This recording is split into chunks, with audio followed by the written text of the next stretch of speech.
আসসালামু আলাইকুম প্রিয় দেশবাসী।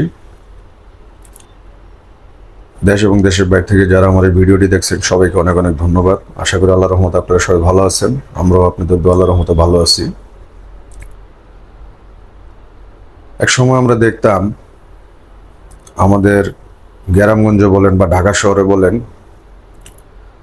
কয়েকজন ব্যক্তি ছিল খুব দামি, যেমন এলাকার বিচার আচার করতো মাতাব্বর ছিলেন, এবং পুরানা পুরানা হাজী সাহেব যারা ছিলেন তারা পবিত্র মক্কা নগরীতে গিয়ে সেই সময়কার দিনে অনেক টাকা খরচ, বর্তমানে যে টাকার অনেক মূল্য, আল্লাহর পবিত্র ঘর তোয়াফ করতেন, হাজরে আসওয়াদ চুম্মা দিয়ে তাদের পাপ মোচন করে আসতেন এবং রাসূল পাক সাল্লাল্লাহু সাল্লামের রওজা মোবারক জিয়ারত করে আসতেন। এই জন্য মানুষ তাদেরকে অনেক মূল্যায়ন করতেন, ইজ্জত করতেন। তারপর ছিল আমাদের এলাকার ভিতরে যাদেরকে আমরা সম্মান দিতাম, স্কুলের মাস্টার অথবা হেডমাস্টার। এরপরে ছিল আমাদের এলাকার ডাক্তার সাহেব। আমাদের ছোটবেলায় আমরা দেখছি অত উন্নত ট্রিটমেন্ট ছিল না যদিও, কিন্তু একজন ডাক্তারের কাছে গেলে একজন লোক যেত তার ব্যাগ ধরার জন্য। মানে কি শ্রদ্ধা, ভক্তি, ভালোবাসা ছিল সেই ডাক্তারদের জন্য, সেই টিচারদের জন্য, সেই মাতবর এলাকার মুরব্বীদের জন্য। আর আরেকজন ব্যক্তি ছিল যাদেরকে আমরা উকিল বলি বা অ্যাডভোকেট। এদেরকে মানুষ সবসময় সম্মান দিত, যদিও এরা কোনো রাজনীতির সাথে জড়িত ছিল না, এরা কোনো এমপি মন্ত্রী মিনিস্টার না, কিন্তু এলাকার মানুষ তাদেরকে অনেক শ্রদ্ধা করত, ইজ্জত করত।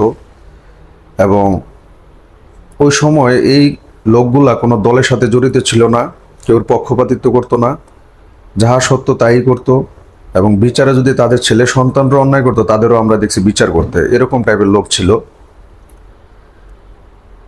90 দশকের পর থেকে হঠাৎ করে মানুষের হাতে জানি কিরকম টাকা পয়সা চলে আসা শুরু করলো।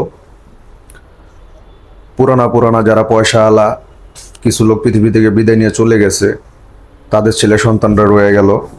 তাদের সম্পত্তি ছিল অনেক, এলাকা ভিত্তিকভাবে, বা ডাক্তারের ছেলে, অ্যাডভোকেটের ছেলে এবং আমাদের টিচারের ছেলে সন্তানরা, তাদেরকে সবাই ইজ্জত করতে বিদায় তারাও ভালো ভালো পজিশনে অনেক জায়গায় গেছে বাপ দাদার পরিচয়ে। আবার নিজেরও কিছু যোগ্যতা ছিল, শিক্ষিত হয়েছে, ভালো মানুষ হয়েছে ওই হিসাবে। তো একটা পর্যায়ে যেতে যেতে তাদের পূর্বপুরুষরা কোনো পক্ষপাতিত্ব করে না, তাদের যে একটা হক কথা বলার সাহস ছিল, পরবর্তীতে জিনিসটা নষ্ট হয়ে গেছে দলীয়করণের কারণে।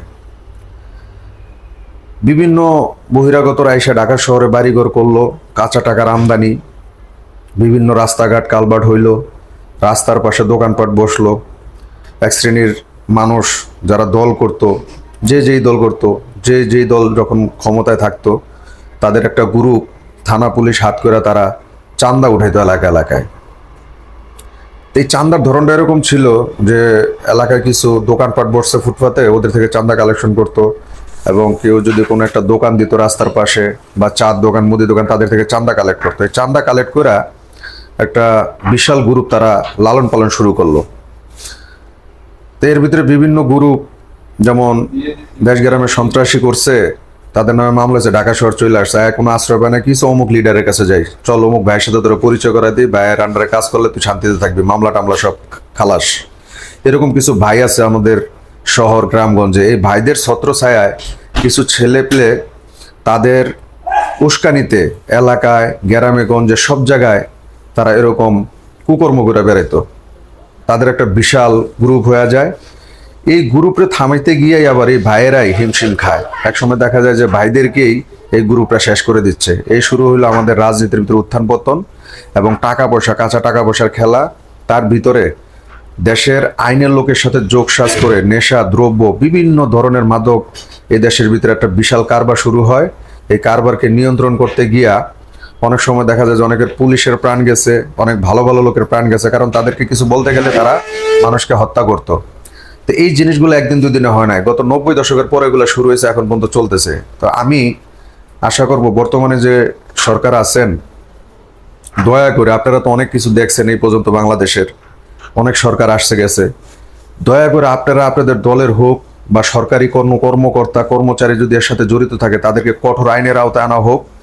ইভেন কি কোনো ধরনের সমস্যা বা কোনো ধরনের দুর্নীতি করলে তাদেরকে যে 6 মাস ওএসডি করে রাখবেন, বা সাময়িক বরখাস্ত করবেন, এটা না, ডাইরেক্ট চাকরি থেকে বাদ দিয়ে দেন।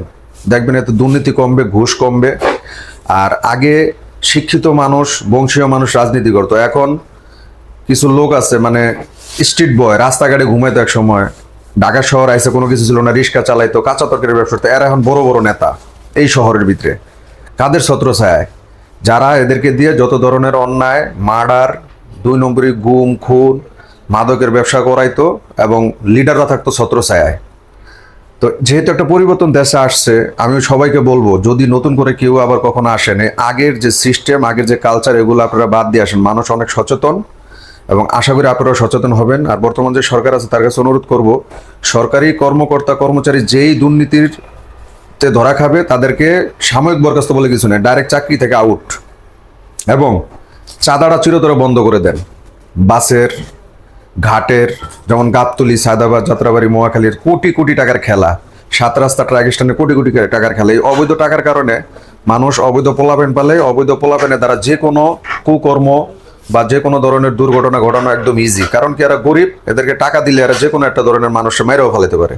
তো সবাইকে বলবো, এইসব কুকর্ম যারা করায়, যে লিডাররা করায়, তাদেরকে বরখাস্ত করবেন দল থেকে, এবং তাদেরকে কোনো জায়গা দিবেন না দলের ভিতরে। আর চাঁদাবাজি চিরতরে বন্ধ করে দেন, তখন দেখা যাবে যে কত ধরনের নেতা আছে নিজের পকেটের টাকা খরচ করে, বাপের টাকা খরচ করে তারা রাজনীতি করে।